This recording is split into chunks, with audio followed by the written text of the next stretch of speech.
నమస్తే అండి, నేను మీ తమ్ముడు గణేష్ని. ఇవాళ అయితే పళ్ళకి వచ్చానండి. పని ఏంటని అడగండి. ఇగో పామాయిల తోటకి మేఘగతం కొట్టాలండి. ఏంటి మేఘగతం అన్నారు కదా, ఇదో సేంద్రియ ఎరువేండి బాబు. మా పల్లెటూరులో ఎక్కువ మేఘగతం, ఆవు పెంట ఎక్కువ కొడతారండి.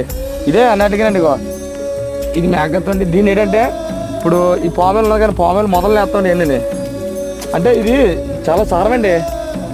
ఇవి మొక్కలు కానీ ఈ పామాయిల మొక్కలండి. ఇవి ఆటోమేటిక్గా మొత్తం అంతా అలాగా మనం ఏం చేయాలంటే మొత్తం వేయాలండి అన్నీ. కానీ చాలా సారం అండి, చాలా సారవంతమే. ఇదే కాదండి, మేము గడ్డికి కానీ దేనిగా పద్దదానికి సేంద్రియంలో కొడతామండి. ఎన్ని రకరకాల పిండ్లు కెమికల్స్ ఆడి వస్తాయండి. ఆ కెమికల్స్ ఆడి తినడం వల్ల మనకి ఆరోగ్యం చాలా ప్రమాదం అండి.